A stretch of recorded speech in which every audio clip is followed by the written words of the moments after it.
Yeah, just to introduce ourselves again briefly, my name is Ivan Kroupin.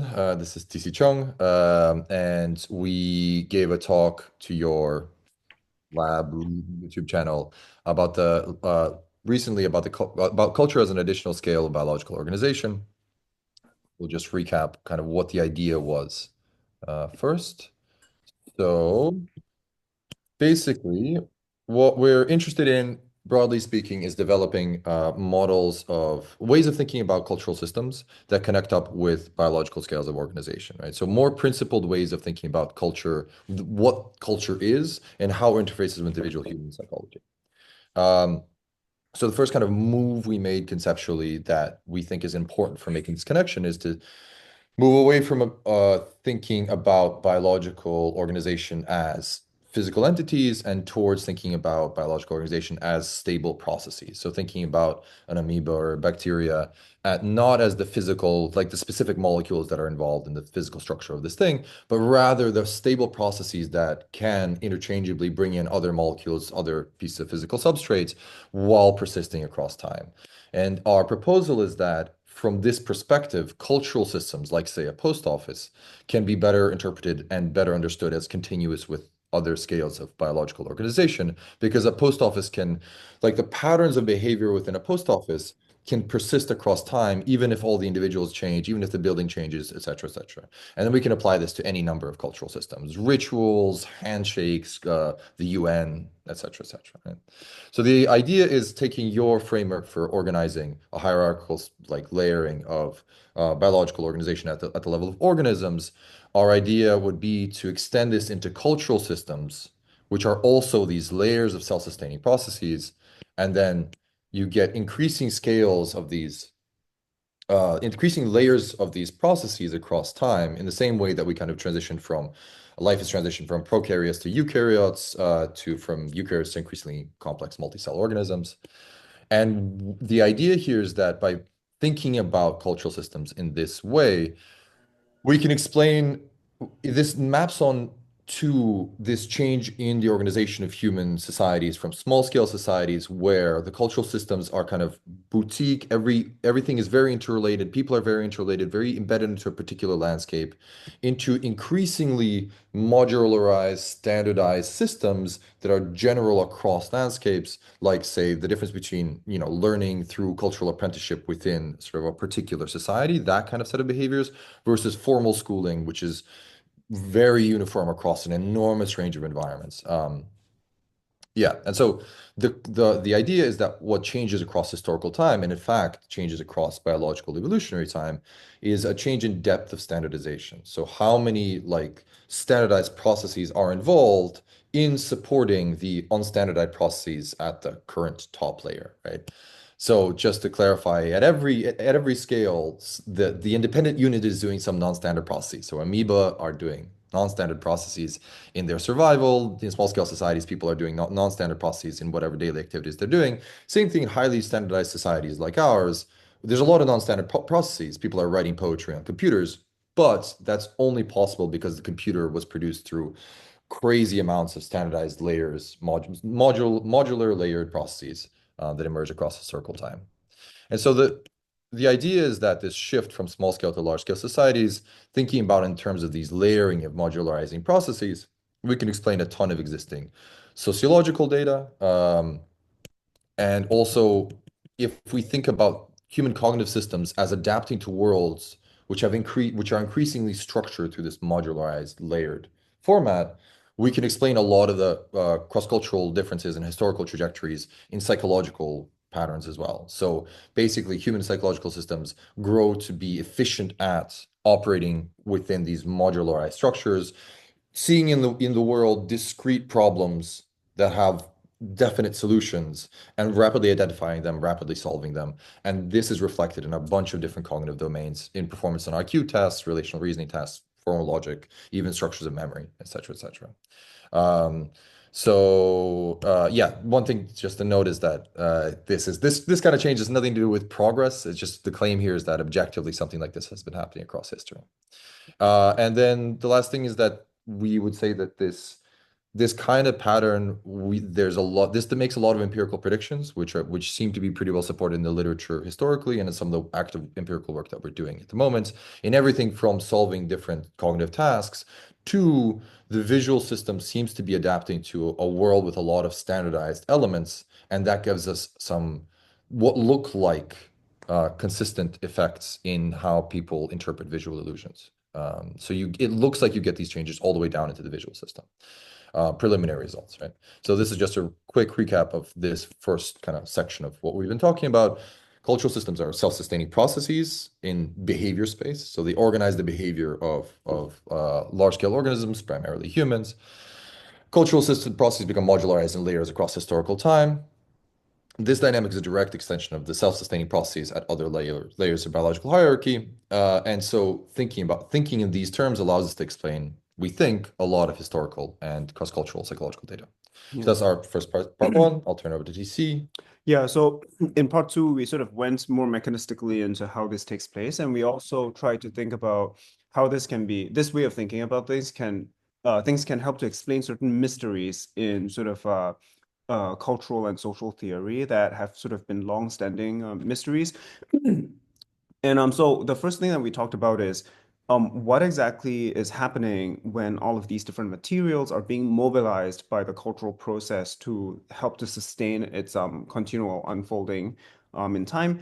And we talked about how actually these cultural processes need to mobilize different substrates, and among them are mental substrates, such as attention, representation, and motivation, and also physical and social substrates, so things that exist outside of the social mind, which include like all these environmental affordances that can be altered so that they become either most of the time it's a process of facilitation, so they can actually help some other cultural process to persist. And one of the examples that we provided was was hammer use cultural process and nail use cultural processes, and toolkits and technological systems and industries in general, which are basically extremely complex networks of cultural processes, all of which help each other to persist. And so that forms another analogy with processes in biology, where when we look at something that's happening, all the phenomena that are taking place in a cell, for example, it's lots and lots of different chemical reactions, which are part of an autocatalytic cycle. And that's actually what keeps the cell, allows the cell to persist over time. And we also saw this in social behaviors. So personalistic norms lead to personalistic networking behavior, and these two kinds of cultural traits are self-reinforcing. They help to maintain each other within the population over time. High kinship intensity norms need to lead to ethnic caste networks.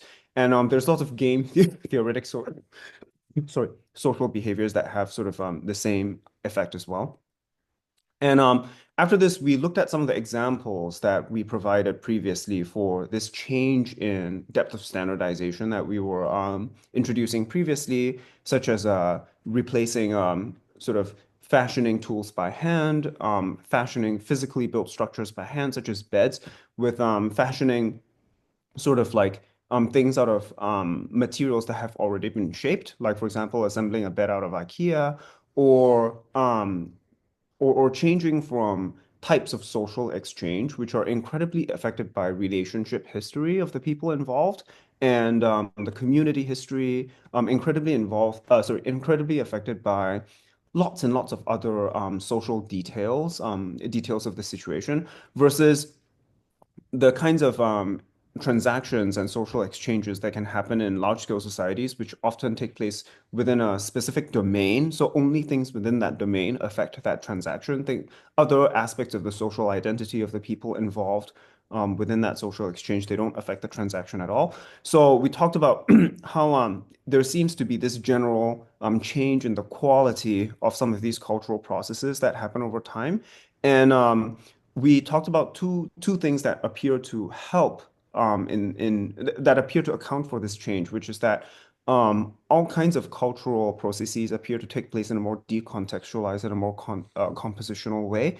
And one of the examples that we gave for this is changes in the way that signs are produced, interpreted, and transmitted, both production and interpretation are transmitted from one person to another, right? And we talked about the gradual move from sort of private sign use, like literally one individual using signs for themselves, to informal sign use, for example, in storytelling, where everyone needs to be present to understand how to use the signs, to semi-formal signs in groups of specialists like shamanic writing, ritual writing, or token systems in trade, to eventually standardized sign systems where, only certain geometric features of the sign matter, only a subset of visual features matter.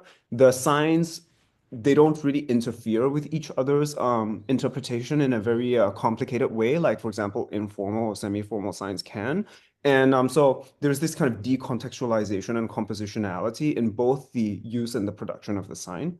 And we also talked about how you can see this in, for example, money, where so basically we talk about decontextualization and compositionality. They appear to emerge in cultural processes when lots of larger cultural processes need to share many, many tiny units that are constantly being recombined to allow this larger cultural process to unfold. So one of them we talked about already is communication, symbolic communication with written or carved signs. Other examples include money, where you start getting more and more shared intermediary transactions out of, for example, cigarettes or other token systems. We talked about why navigation, the whole physical built environment and the navigational process in a large scale like city, for example, can be handled by something like Waymo. But in rural Namibia, really, you cannot do that. And part of why, in large cities this has happened is because when you have navigation that involves lots of tiny shared movement steps, it makes a common language for navigation easier to develop. We also talk about construction with shared standardized components. And in addressing these sets of questions, we just thinking this through, it seemed like it answered this other major question in sort of like human social and cultural theory, which is in what sense are human cultures superorganisms? And this is a very mysterious question, which has really confounded people for a long time, because it seems like for human culture, human social phenomena, you have both selection and community assembly, and you have learning slash development happening on the same time scale. So this is like very confusing for people to think about. But it seems like really what's happening is in you have two kinds of processes that can happen where you can have, autobiosis, so you have learning and development within a single organism, versus you have community assembly, and adaptation takes place at the population level. And this is two ways that you can have adapted biological processes happening that are fit to a specific situation. And in culture, you have a very similar spectrum as well. Where on one hand, you have a set of cultural processes that are being transmitted together and they are staying together. So that's a little bit like the post office. Let's say if the post office relocates or something like that. Like you have a single unit that's persisting, but you can also have holobiontic behavior. So that's more like, the fast food industry persisting in a location instead of a single branch of a KFC persisting in a location. And you can have both selection-like processes and learning-like processes happening. And what is happening is that in depths of standardization, with increasing depth of standardization, you have more and more layers of these reassembling processes, and that's what is causing this increasing decontextualization, compositionality. You have this increasing large vocabulary of cultural processes that can just constantly recombine themselves. And so now to summarize part two. So we start going deeper into the mechanistic and also some of the evolutionary reasons for why increases in modularity, standardization, and hierarchical organization happen. And it seems like to really go through this, we have to talk about how cultural processes can niche construct for one another, because they very frequently mobilize the same substrates, be they mental or physical or social. And because they niche construct for each other so intensely, all these cultural processes are constantly affecting each other. And you can have either reassembly of lots of different cultural processes, or you can have a single set of cultural processes that are unfolding over time that are adapting to the local situation. And this can explain why there is both evolution under natural selection and development, learning slash agency happening in culture at the same time. And so this is just an initial sort of stab or attempt at trying to answer at trying to ground out some of the many of the ideas that we have learned from your work to try to fully see how they play out in the cultural realm. Of course, there are still very many Mm. other questions. Yeah. So that's All right. We'll stop sharing if that's probably best. sure. Yeah. Bye. Yeah. Yeah. Very interesting. I mean, uh, you know, I usually think about it in the opposite direction because I don't know much about the cultural side of things, but I always wonder what would the developmental version of that look like? What would it look like in a cellular system if that were happening? What should we be what would we be looking for? What are the signatures? How much of this do you see in things like ant colonies and beehives and Internet of Things and the swarm robotics. Is that something you guys do? Do you ever look for these kinds of things and Yeah, I mean, conventional one thing that we've talked a lot about is that the kind of scale of organization that we're talking about in terms of culture, it's actually a bit of a misnomer to say it's cultural. Like it's not technically tied to us or to culture or whatever. It's just that humans are like a uniquely good substrate to date evolutionarily for supporting this kind of scale of processes. So you get protocultural systems in like great apes. Again, the colonies have something like this. But what we can do by virtue of the fact that we're so adept at social learning and have like symbolic communication, we can allow these processes. We're a great substrate for these processes. So the processes can actually start to maintain themselves and pass themselves along and allow themselves to adapt and change across time Yeah. when they're implemented on the human substrate. Yeah. Yeah. Much better than in other substrates Yeah. so far. Yeah. And just another angle at answering this question, and also a follow-up question to you actually is part of the reason why the human substrate, and if we choose to generalize this sort of other maybe a little bit less human looking things like corporations, for example, is maybe in the future AI, like humans plus AI, or maybe even just AI themselves. Part of the reason why we as a substrate are so useful for cultural processes is once again the agential material aspect of things. The substrates, when we look at, for example, how a culture has to reproduce, how a cultural trait has to reproduce itself, there's going to be some level of goal-oriented sort of, it takes up some of the mental space in terms of goal oriented behavior in human beings. And that means that, for example, you can have highly abstract cultural processes like science, for example. So it doesn't necessarily like the concrete details of what the cultural process should look like. They don't matter as much. Or, for example, like the Roman Empire, the number of different goals and processes that have to be sort of unleashed in order for such a highly abstract cultural entity to persist over time is gigantic. But in some sense it doesn't fully matter what the exact details are. Yeah. So there's that kind of similar Because every layer below that abstract level has its own agentic has its property. own Like you get to agentic like the properties. Yeah. subparts of the empire or whatever, and then that Yeah. goes all the way down to humans who are all have like drives, and that grounds out in the organismal Yeah. side of things. Yeah. Yeah. Yeah. Yeah.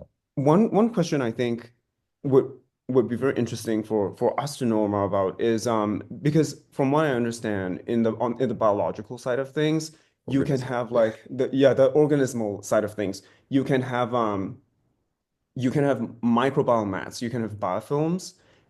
They when sort of the environmental conditions change, the community composition also changes, but there's also some level of coordination within the mat to be able to sort of develop. So what is a signature of development? What is a signature of collective agency in biology? Like we can say when this type of maybe has to do, maybe it's less concrete, maybe it has to do with organisms sacrificing their fitness or something, but any kind of signature, whether on the theoretical or empirical level, that tells us that definitely collective agency has emerged and development is happening. Because if we have that, then the question for culture it becomes an easier question to answer also. Yeah. Yeah.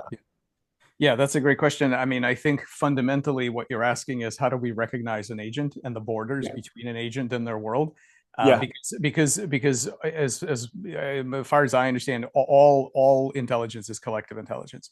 So Yeah. all of us are made of parts. There are Yeah. no indivisible agents anywhere. So I think what you're asking to recognize this collective intelligence, you're asking how do we recognize agents? So here's my approach to it, and I'm sure there are, as you said, there are many other approaches. There's like an evolutionary benefit approach and all this stuff. My approach is that I think agents are held together by goals.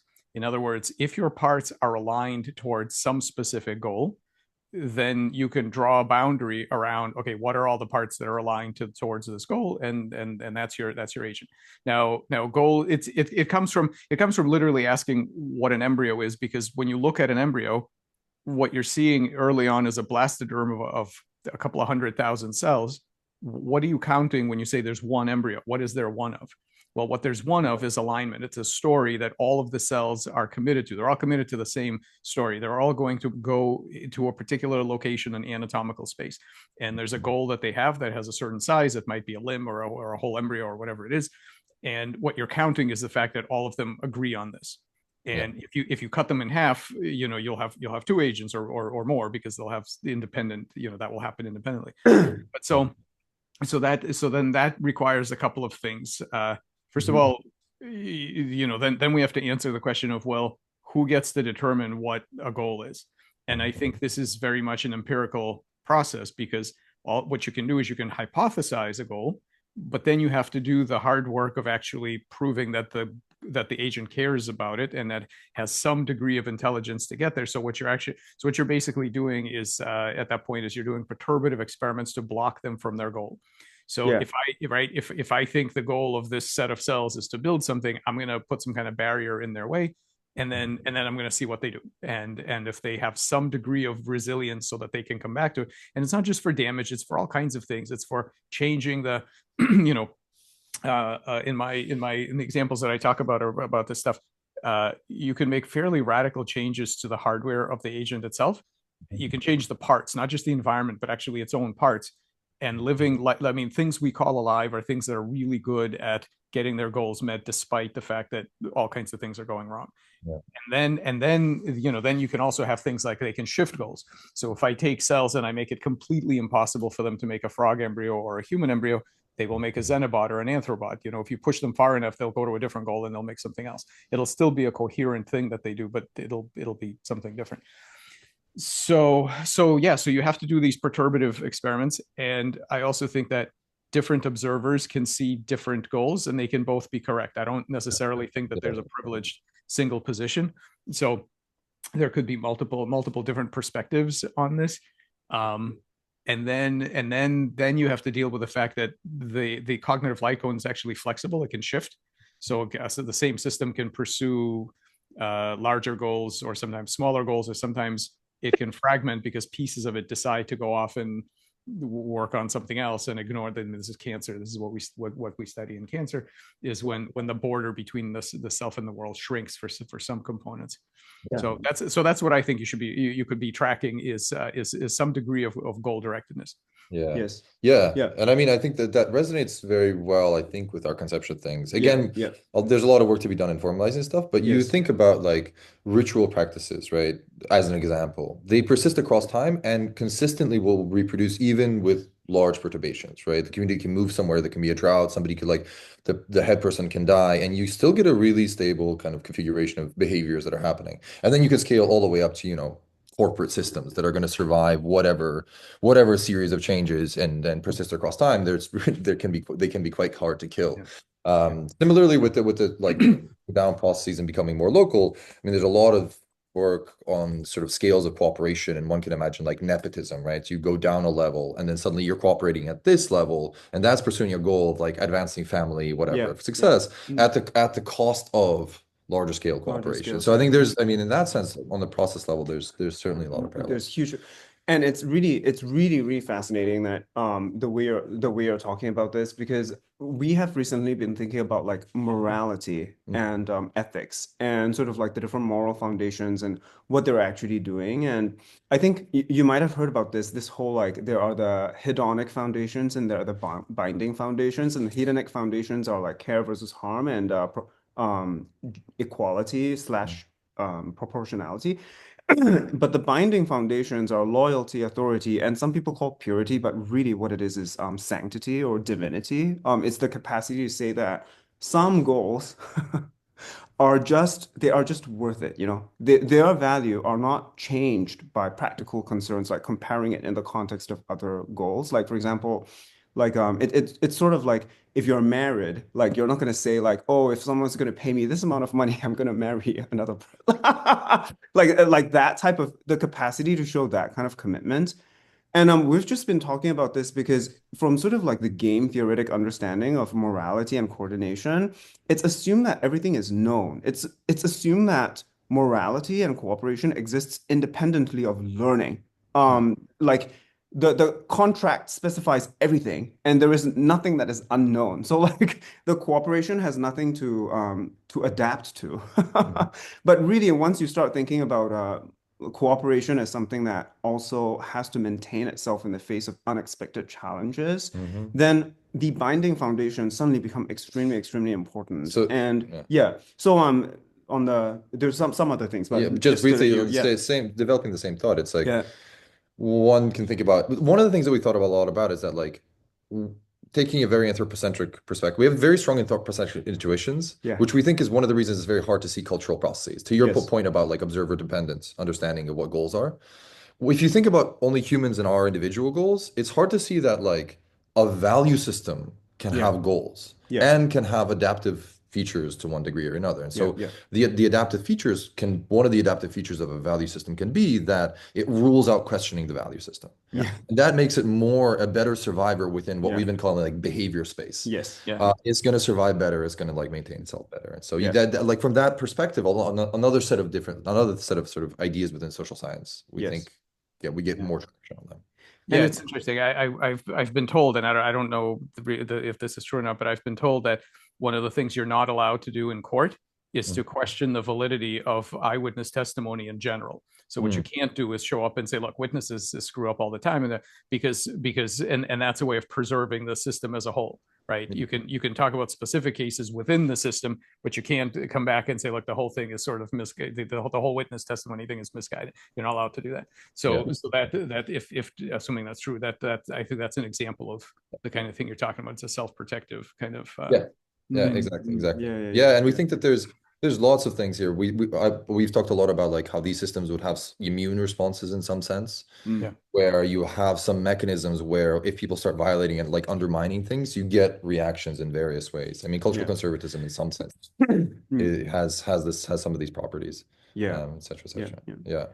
One question about this. Do you think, so speaking from an evolutionary point of view, what is the relationship between sort of like the game theoretic fitness, what is that called?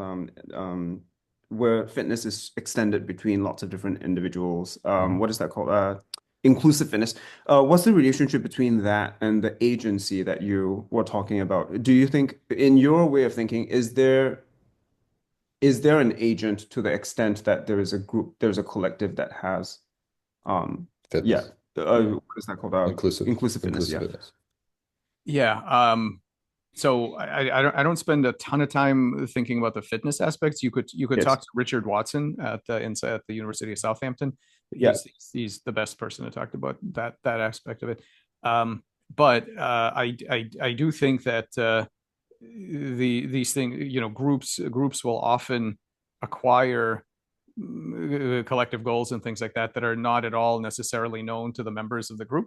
So Yeah. so right so humans in particular have some ability to know what their goals might be, but Yeah. also they're completely blind to a huge number of them, even at their own scale. That's psychoanalysis and things like that, trying to uncover it. But Mhm. of course they're also both they're part of collectives, and they're made up of subsystems that have all kinds of goals that we have no idea about. Yeah. So I do think that those kinds of things can potentially arise at every scale. And I think that figuring out what those are is a critically, I mean, I think it's an existentially important aspect for humans going forward, is to Yeah. figure out how to predict and sort of detect and discover what the goals of composite systems are. Right. It's very, I also think it's very analogous to the network interpretation problem in AI. So in machine learning, we have a number of ways to train networks to be good at specific things, but then being able to come back and say, okay, but how did you do that, and what is it that you know that allows you to do that? That's extremely difficult. And so you end up with something that's very good at doing things, but and some people claim that that's actually a huge part of human cognition too, that you basically end up being good at doing things, and then later the kind of top layers of your mind paper over a bunch of explanations on top of it that kind of are good for social interactions or whatever about what really happened, but the idea is that this is added later and that you actually have no idea what happened. You just sort of, any more than you know what your liver is doing. You can tell a story you've read in physiology textbooks and things like that, but you don't actually know what it's doing. So the other thing to bring up, I think that would be interesting to talk about, is this notion of where the agents are here.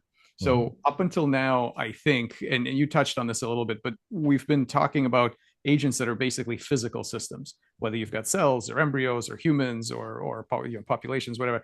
They are the agents, and then they join into collectives that have certain kinds of memories or goals and so on, right? What about sort of flipping it and looking at it from the perspective of the patterns themselves? The patterns are the agents. And I know that's been done, for example, in memetics and things like that, where people say, look, it's the information patterns that actually propagate. But to my knowledge, and I could be wrong, there could be work on this, I don't know, but to my knowledge, most of that stuff assumes that the patterns themselves are dumb, they're low agency things, and that they are sort of passive data that ends up being propagated by physical systems. And the idea is that you can talk about what's in the interest of the genes but it's assumed that that's metaphorical, because the data is taken to be as passive, and what's really happening is that it's just being copied or propagated differentially and things like that. So I want to sort of stand that on its head, and I've written a little bit about this, and I've been working a lot more on it from this idea that the actual patterns might be agents, in the sense that they actually might be high agency things that make decisions and have memories and so on. And what makes that plausible, I mean, it sounds crazy, but what makes it plausible is the idea that from a particular perspective, we are also temporary metabolic patterns, right? If you have a large enough perspective, then I don't know if I've mentioned my story about the creatures from the center of the earth. Did we talk about this before? Oh, so it's the science fiction story that I've sort of, I don't remember what the original story is, and I've changed it around to kind of suit my purpose here. But the idea is that these creatures come out from they live in the core of the earth, and they come out and they are incredibly dense, because that's where they're from, and they have gamma ray vision and things like that. And so they come out of the core, they come up to the surface. What do they see? Well, as far as they're concerned, everything that we see here is like a thin plasma to them. It's not a solid object. They walk through it the way you would walk in a garden through smells and structures of odors from the flowers. It's not physical to you. Just sort of walk through it. And so they walk around, and there's it's this kind of like thin gas that surrounds the planet. All of our physical objects are like this thin gas. And one of them's a scientist, and he's watching patterns in this. He's watching patterns in this gas, and he says to the others, it's almost like some of these patterns are almost agential. It almost looks like they're doing things. They kind of hold together for a little bit of time, and hurricanes and these magma flows that we have and the stuff too. But they also look like they're doing things. They almost look like they have goals and purpose. And the others say, well, that's crazy, because those are just patterns in the gas. We're real physical beings. We can be agents, but patterns in the gas can't be agents, right? It's like, yeah, I don't know. It seems like they're they're doing something, and then they say, well, how long do these things hold together? Well, they keep it together for about 100 years. Okay, well, that's nuts. Nothing interesting can happen, in 100 years. So I think that tells us that the distinction between who's the agent and what's a pattern within an agent is relative. It's in the eye of an observer, and I think that it gets back to also that, like, the standard Turing paradigm. You have the active machine that operates on passive data, but you could also flip it and say, well, everything the machine does is just dictated by patterns in the data. The patterns of the drivers, the machine is just like stigmergic, scratch pad in the world. It's like ants leaving messages in the sand. It's the everything that the machine. It's the patterns that are driving the machine. Everything else is just a scratch pad that follows along. Yeah. And right, and that actually has all kinds of implications in our, for example, biomedical work, is whether you're addressing the patterns as the agent or the cells themselves as the agent. Yes. Yeah, right. And so I wonder, and so how this is different from memetics is specifically that it's not that the patterns look like they're doing something, but they're actually dumb. It's the exact opposite. They're the ones much like us. And I think James kind of saw, like William James kind of saw that when he said thoughts are thinkers too. Yeah. And so, right, this idea that the patterns within a cognitive system can spawn off their own patterns and so on. So I wonder, right? I wonder how much of this we can.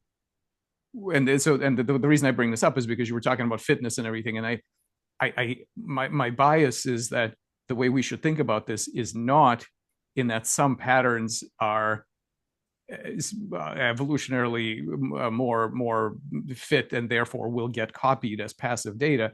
I think we should look at it not as a selectionist process, but as a variational process. In other words, no, the patterns are active agents, and they will do things, and they will propagate or not through. And then so I think that's different, right? I think it's different, that you're not talking about what is the fitness of these things necessarily. I mean, you can ask that too if you want, but I'm more interested in looking at it as a cognitive system and saying what can patterns know, what can they, right, what can they what goals can they have, and all this kind of stuff. There was a very cool paper by Randy Beer called The Cognitive Domain of the Glider in a Game of Life.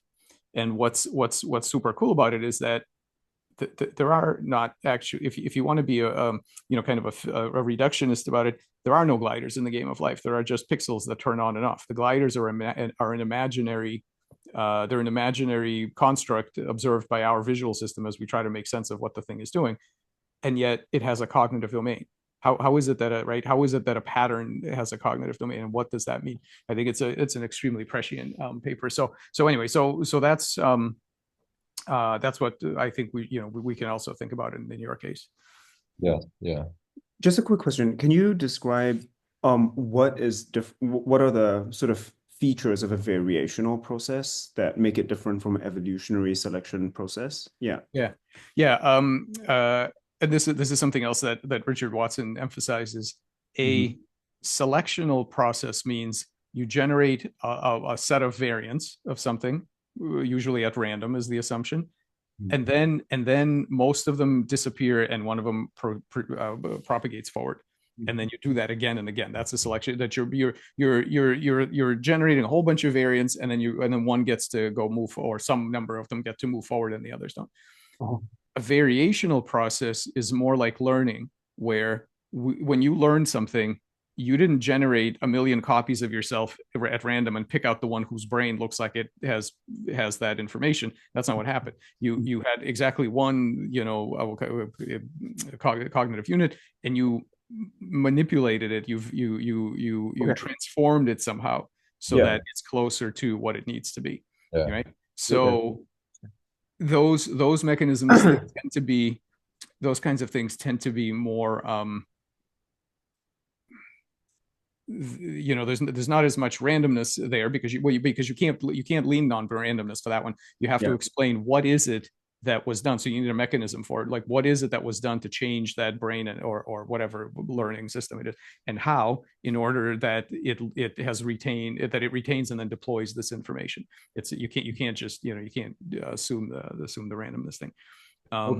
So that's and so development, learning, all of those things are processes of transformation fundamentally.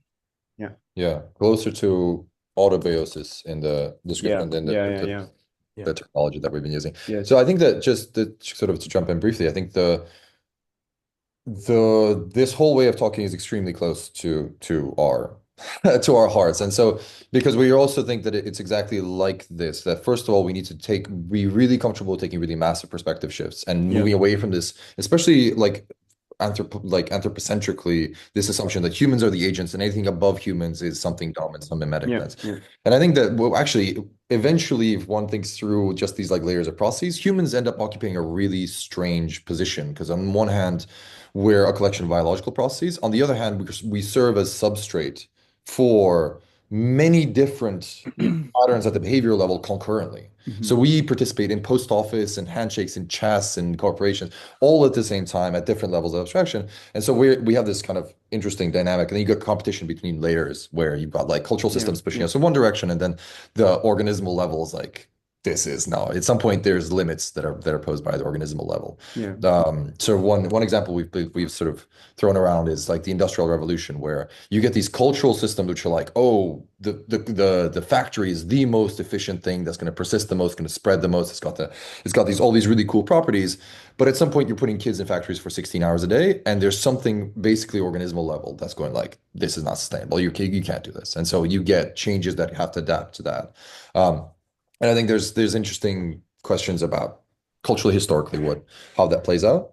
But yeah, I think, and so to your point about thinking about variation, so I guess this would be something that to think about the cultural level would be like, yeah, specific patterns and how they maintain across time and whether what conditions are required and whether they can adapt or do adapt, et cetera, et cetera. Which there's presumably that would be going into like various historical data Yeah. or even, I mean, you could even do that experimentally, like generating some pattern, how people interact, and Yeah. then as you say, trying to perturb it. Yeah. Yeah. Yeah. That's always gonna be more brittle and More brittle. artificial Yeah. than Yeah. real world stuff, but Hmm. yeah, that It's seems tractable, or at yeah. Yeah. least, potentially, yeah. Potentially like able to do. It's really, really interesting, the whole like sort of thinking about it as sort of a pattern qua pattern, because like we've also been talking about like some of these processes and how they affect mental health. Hmm. And I mean, nowadays everyone's talking about the attentional economy. And it's not just in many ways, it's not just about the amount of time that you spent on the devices, it's about like the motivational states, the kinds of rumination that they produce and things like this. And we see all kinds of phenomena like we see all kinds of phenomena like, for example, there's an epidemic of people who after watching a large amount of videos of for example Tourette's, they end up believing that they also have this. And so there's lots and lots of these different like cyclical phenomena that, and it's a very timely thing to investigate also, because we are in a stage where like our, in some sense, more and more things are competing ever more intensely to like use us as a substrate That's in right. ways that actually are very, very damaging to agency at the level of the Yeah, individual, and agency at a level of sort of more smaller collectives, as opposed to like Facebook or something yeah, like smaller, like yeah, the family, for example. So yeah. it's very, very fascinating Well, to yeah, yeah. and one of the things I think that would be that we'd love to get your thoughts on is, so we've been thinking about this interlevel competition a lot Yeah. because that's where a lot of these like human level real issues are playing Yeah. out. And I guess one of the things we have been trying to sketch out is like what the nature of these interlevel competitions are and how exactly what are the mechanisms by which one level is regulating the other, that's setting bounds for the other, what the dynamics are here, because there does seem to be this constant process within cultural systems that are trying to take up literally, I mean, the thing one way we've been talking about this is behavior space, right? So you just take the total amount of like behaviors or time in a day that a person has, and you take that across all people, and that's the total space in which these kinds of processes are occupying. This is a simplification because then there's details to it, but more and more of that is being taken up by these modularized separate structures. And I think people don't feel comfortable in that. We like being in these like environments where things are not standardized and sitting and chatting and whatever. And so what we'd be super interested in is trying to think through some way of mapping like mechanisms and like understanding the nature of competition between levels from your work, which is really well spelled out, and seeing how we can think about it at this level. If Hmm. there's like a generalized way of thinking about it. Hmm. Yeah. Well, yeah, I mean, unfortunately, we're just at the beginning of creating tools to help with this. So Yeah. typically, all the modeling and simulation tools that we have typically require you to state up front who's the agent, where are the patterns, what do you want to track? All this is, you have to know ahead of time where that is. We don't really have tools where you can where it will tell you where the agency is. We're just starting to develop some of those in our lab, but we have, we have examples of it that I don't know how useful it is to you, but we have examples of these things. For example,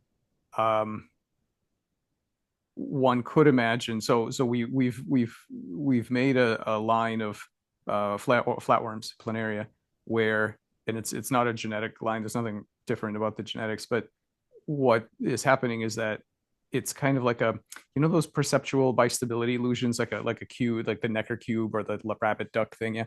So it has this voltage pattern that it doesn't, it can't quite decide if it should interpret that as one head or two head.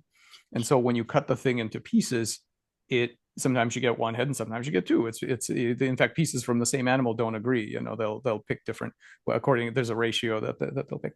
So one thing that we're working on is to model that kind of a thing as an attention mechanism. Is, in other words, if you're a two-headed pattern, what can you do to grab the attention of the cells so that they implement you instead of that competing one-headed pattern?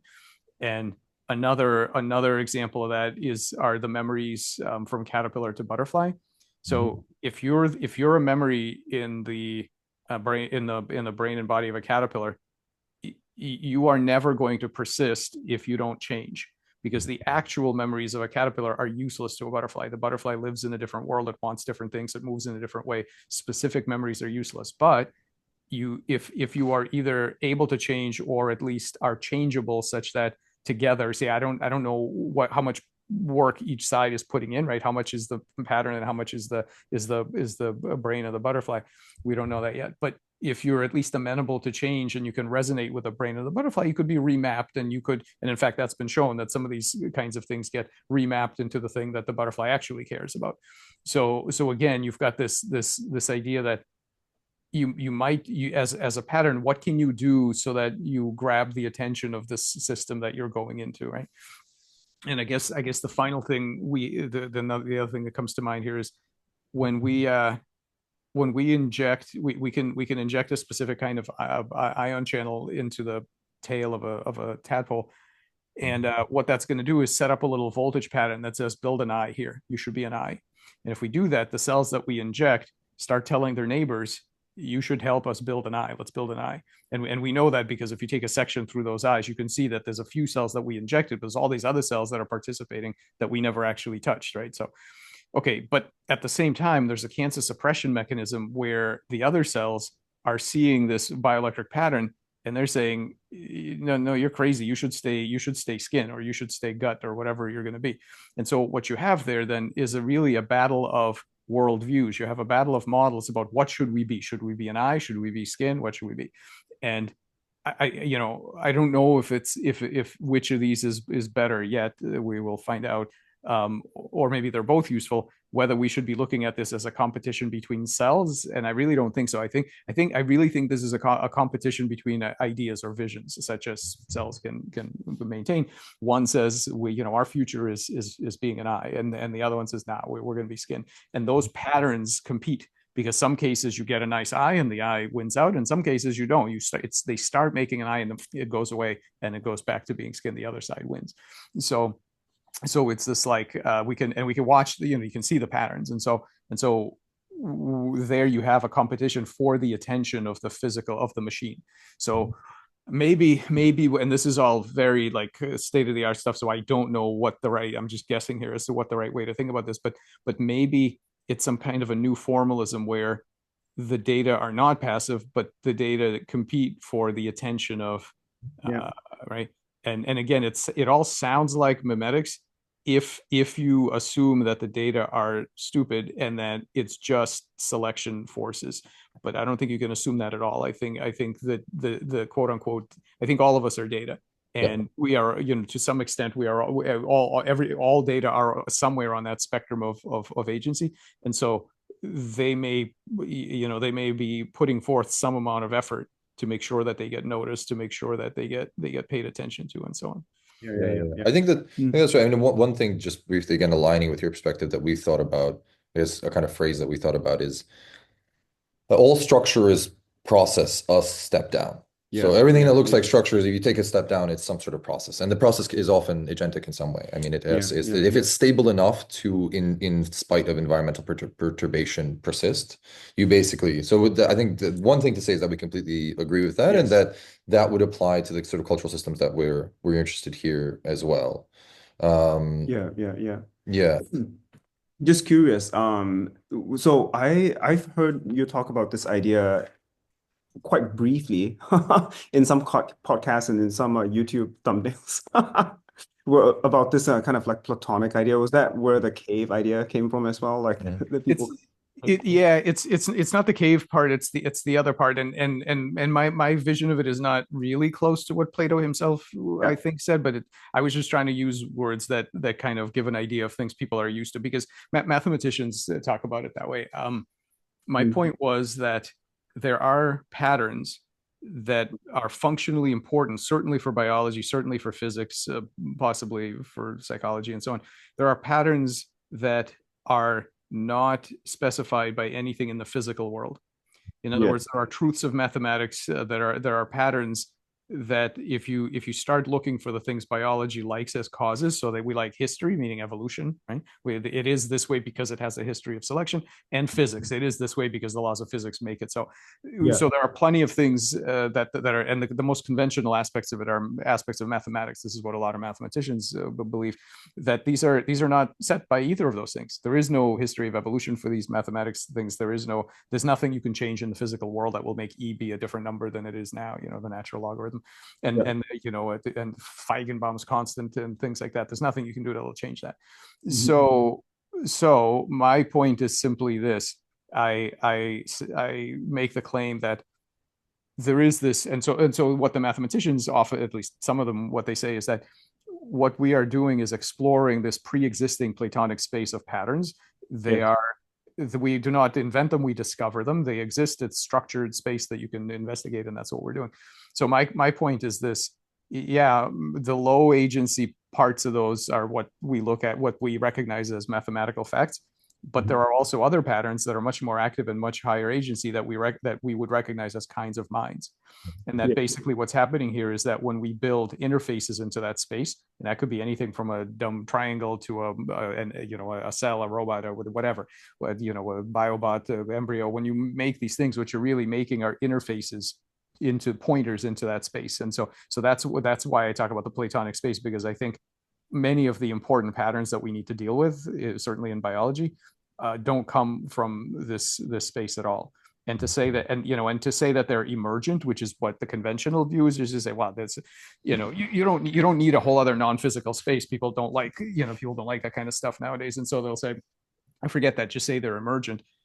To me, that's really just a very pessimistic view, because that just suggests, so all that means is you got surprised, and that means that, okay, you didn't see that coming. You'll write it down in your catalog of emergent things, and that'll be that. And I don't like it at all. I think the way we should look at it is how the mathematicians do, which is that it's a structured space of patterns. We have tools to study it. We can systematically investigate the contents of that space, and we can't just be surprised when this comes up. We need to map what I really want to understand is the mapping between the pointers and the thing they pull down. So Yeah. tell me why, when I make a particular kind of collective system, when I make an embryo, when I do whatever, why do certain patterns show up, and how do I be, how can I not be surprised when they show up? That's Yeah, that's yeah, Yeah. really Yeah. the So opposite of. 100%, and I think that's something we'd be super interested in thinking Yeah. through on the cultural level, because it just has all the same signatures, right? So you Yes. presumably there's properties of the substrate for which attention is going to be competed. Like cultural evolution is clearly develop the dopamine loop, right? And that's a super successful Yeah. thing for interacting with the substrate. I mean, it's going to have downsides, and then whatever, there's going to be some equilibrium, but there's all sorts of All these sorts of, yeah. levers Yeah. that are Yeah. interacting with the substrate, et cetera, Yeah. et Yeah. cetera. Yeah. Just being conscious of time, Yes. I figured we wanted to kind of touch on potentials for Yeah. some joint project or something, like something we're very interested in developing, thinking through like a scale-free set of ideas that we could organize, that we could apply across organismal levels and then into cultural levels.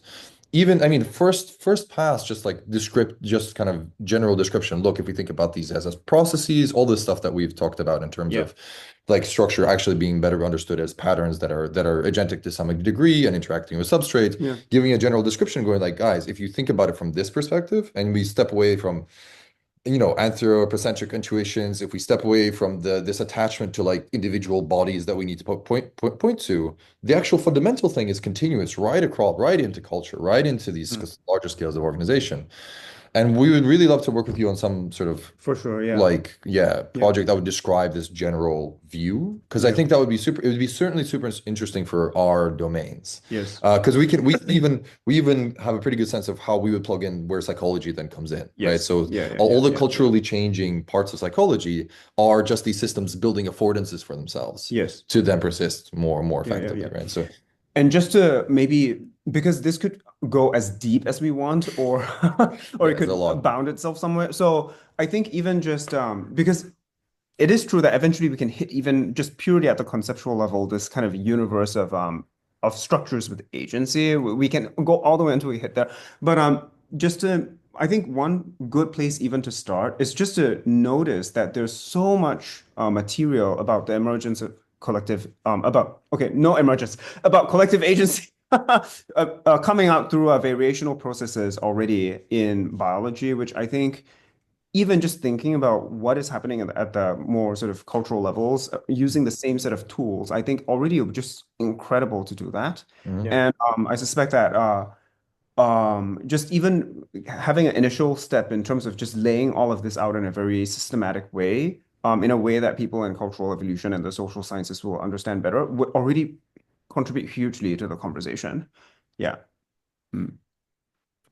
Yeah, yeah, no, that I think that would be very interesting, and I think the connections that could be made here to obviously psychology and psychotherapy and things like that, and also economics, because there have been a couple of Obvious. people like Ben Lyons and a couple of other people that we've been talking about. You probably saw that paper that we did on the price system and so on. So like I think that would make, yeah, potentially there are lots of good parallels here to. Yeah, Yeah. yeah, exactly. And just to sketch out the general logic of it, and then Mm. even point in the direction of various things, because there's Yes. so much stuff within the social sciences, social psychological sciences, that could potentially be reinterpreted from this perspective. I mean, Yes. all of the like Yes. Yes. Yes. structural sociology stuff, economics, and whatever. Like structure and function exists at the same time as like as like evolution. How does that happen? Like just having all of that, like really having all of these in some sense like maybe pointless from our point